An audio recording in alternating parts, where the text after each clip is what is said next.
Hello, everyone. I'm Stylo Stories.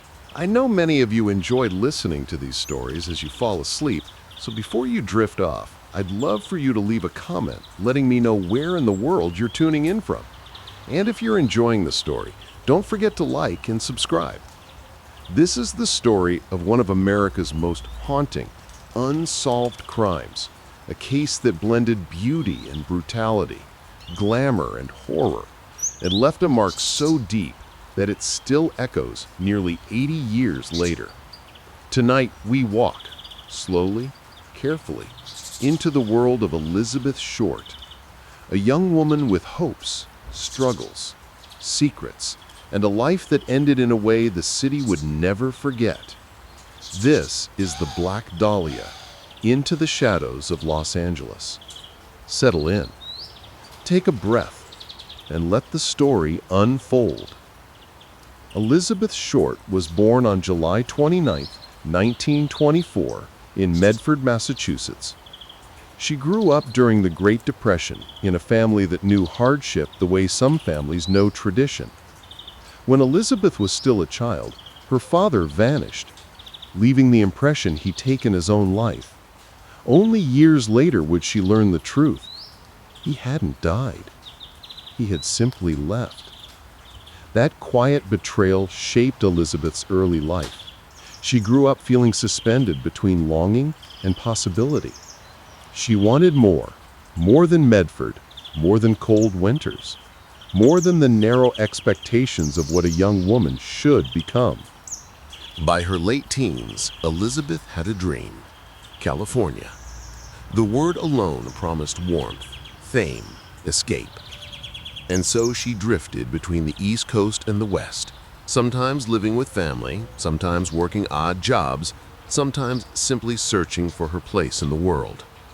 People who met her remembered her striking beauty: dark hair, pale skin, bright eyes that always seemed to be searching. But they also remembered her quietness, a softness, a feeling that she lived halfway inside her own imagination. By the mid-1940s, Elizabeth made her final move toward her dream. She headed back to Los Angeles. She was looking for a new start. She found something else. Los Angeles in the 1940s was glowing with post-war energy. Hollywood was booming. Glamour filled the air like perfume, even as the city grew darker beneath the surface. Elizabeth arrived with hopes of working in film, maybe acting, maybe modeling, but she had no connections, no money, and no roadmap. Instead, she drifted. She rented rooms in cheap hotels. She stayed with friends when she could. Sometimes she was seen in clubs, smiling politely, trying to look like she belonged in the Hollywood dream. But Hollywood dreams cost money, and money was something Elizabeth never had enough of. Police records and witness accounts, many conflicting, place her across Los Angeles: downtown, Hollywood Boulevard, Long Beach, San Diego.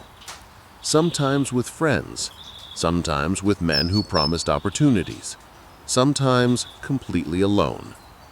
Yet through it all, Elizabeth carried herself with poise. People said she dressed beautifully, even when she could barely afford a meal. She carried herself like someone who wanted to be seen, but feared what might happen if people looked too closely. In early January of 1947, those wandering lines of her life started converging, quietly, invisibly, towards something terrible. The final week of Elizabeth's life is a tangle of testimonies, sightings, and memories, some reliable, some questionable, many forever lost. What we do know is this: on January 9, 1947, she was seen at the Biltmore Hotel in downtown Los Angeles. She was waiting in the lobby. Some say she looked calm. Others say she looked anxious. It was the last confirmed sighting of her alive. For the next several days, nobody knows for certain where she was or who she was with. That disappearance, those missing days, became one of the most haunting threads in the entire investigation. Was she with someone she trusted? Was she in trouble? Was she simply drifting again, caught between hope and desperation? We may never know. But on the morning of January 15th, 1947, everything became horrifyingly clear. It was a cold Wednesday morning in Los Angeles when a woman walking through a quiet neighborhood in Leimert Park saw something unusual in an empty lot. At first, she thought it was a mannequin, but it wasn't. It was the body of Elizabeth Short. The scene was so shocking that even seasoned detectives struggled to process it. Her body had been posed. It had been mutilated. It had been drained of blood. There are details, graphic, disturbing details that have echoed through true crime history. We won't linger on those tonight. What matters is the cruelty, the deliberateness of the act. This wasn't a moment of rage. It wasn't impulsive. It was cold, meticulous, planned. Whoever was responsible had taken time. Whoever did this wanted the world to find her. Within hours, the press arrived. Within days, the case became national news. And within weeks, the legend of the Black Dahlia was born. The LAPD launched one of the largest investigations in its history. Detectives interviewed more than 150 suspects. They chased tips from coast to coast. They received false confessions from people seeking attention, from those battling mental illness, and from people who simply wanted to feel connected to something dark. But for all the noise, real clues were scarce. The autopsy revealed the cause of death, but it gave few hints about the killer. The newspapers sensationalized every detail they could get their hands on. Some journalists even interfered with evidence, going so far as to receive Elizabeth's belongings before the police did. The press created the nickname, the Black Dahlia, inspired in part by a movie called The Blue Dahlia and Elizabeth's striking appearance. The name stuck.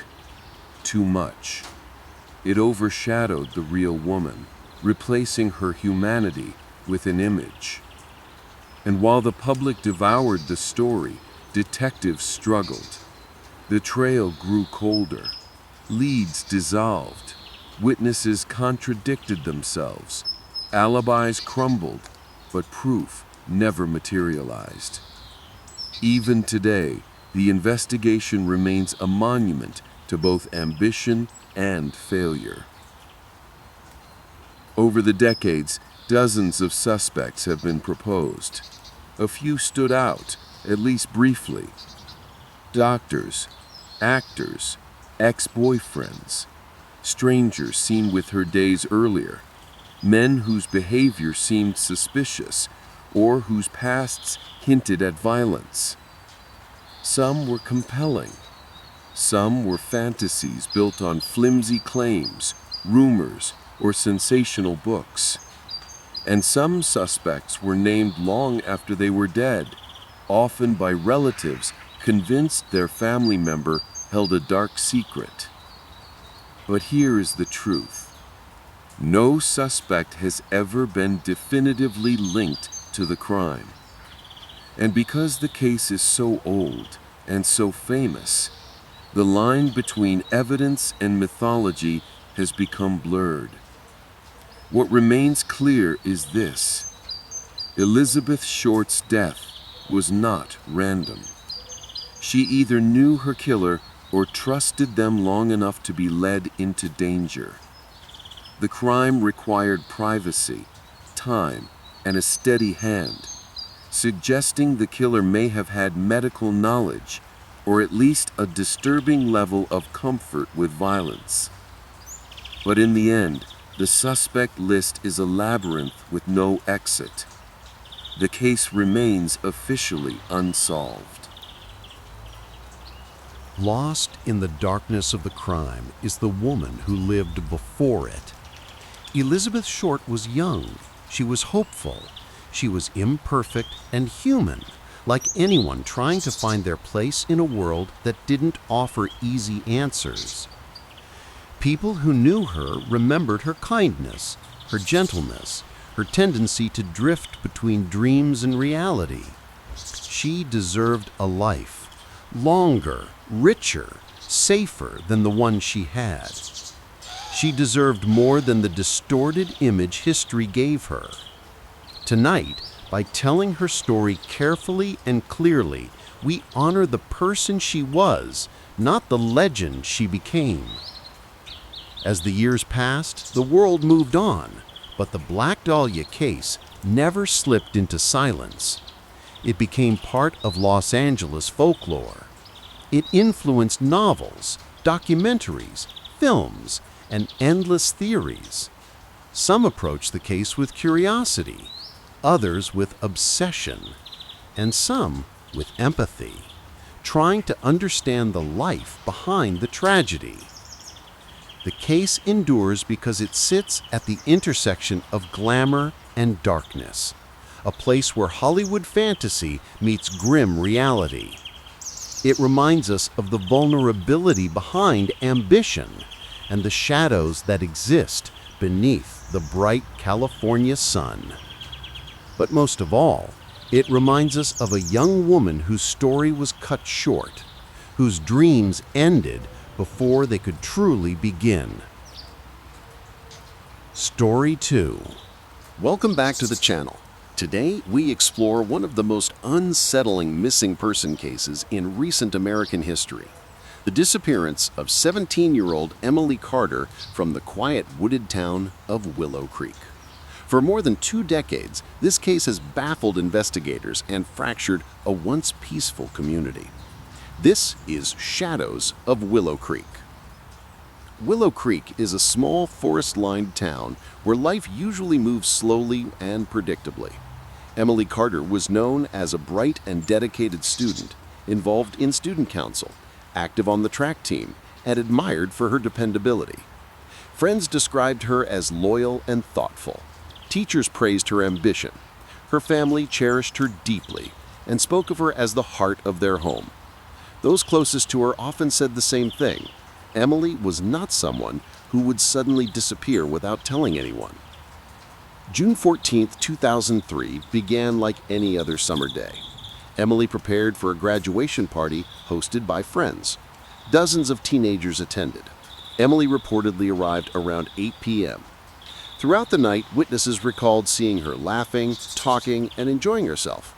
But sometime after midnight, her demeanor seemed to change. Several people remembered seeing her step away from the group, looking upset, possibly after an argument. Witnesses disagreed on the details. Some said she left alone, others believed she got into a car, others insisted she walked toward the woods. The lack of clarity became the first of many complications. When Emily didn't return home, her parents called police immediately. By noon, Willow Creek had launched one of its largest volunteer search efforts. Residents combed nearby forests, calling her name again and again. Search dogs, helicopters, and volunteers covered hundreds of acres, yet found nothing. No clothing, no phone, no belongings, not a single trace.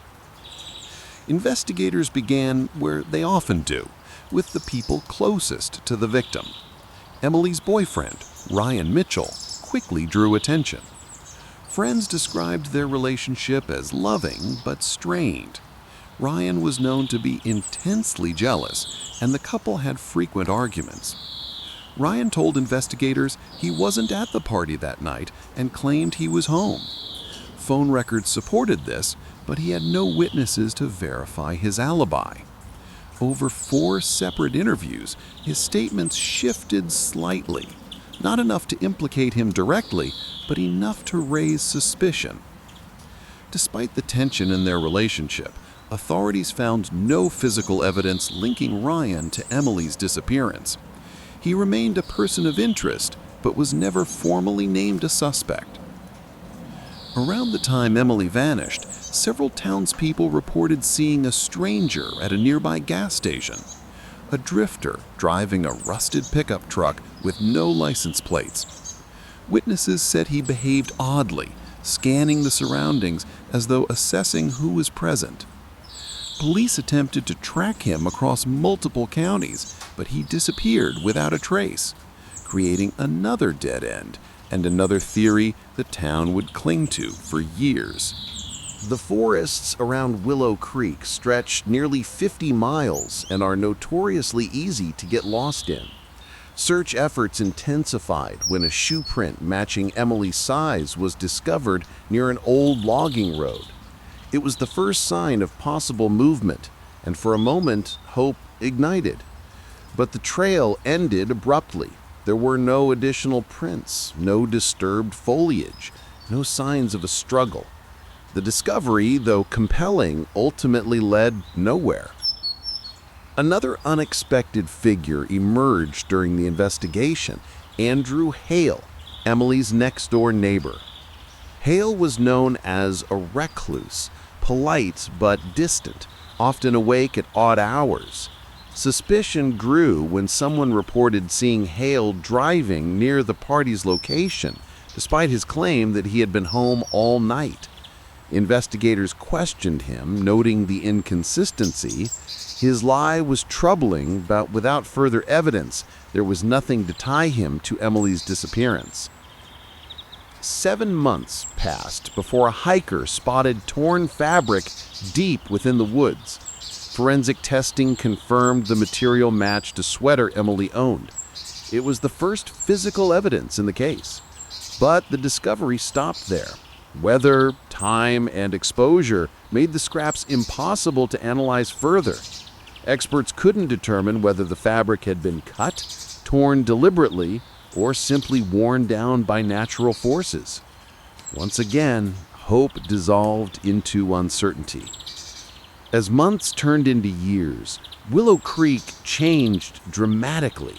The once friendly town grew tense and suspicious.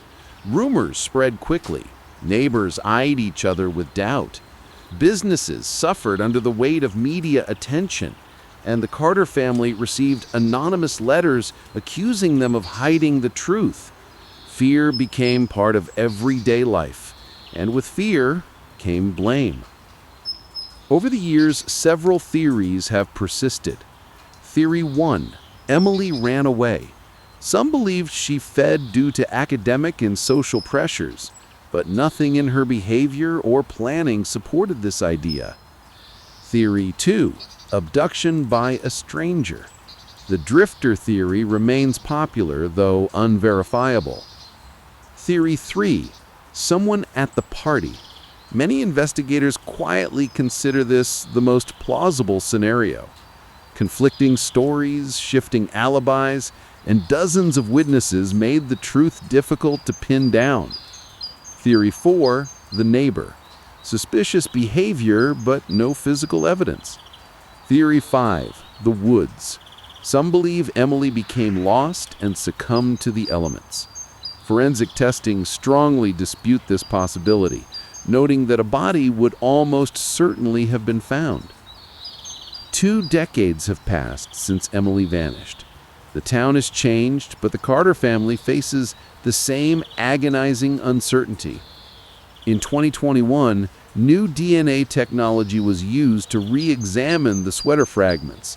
Once again, results were inconclusive, another reminder of how close answers can seem, yet remain out of reach.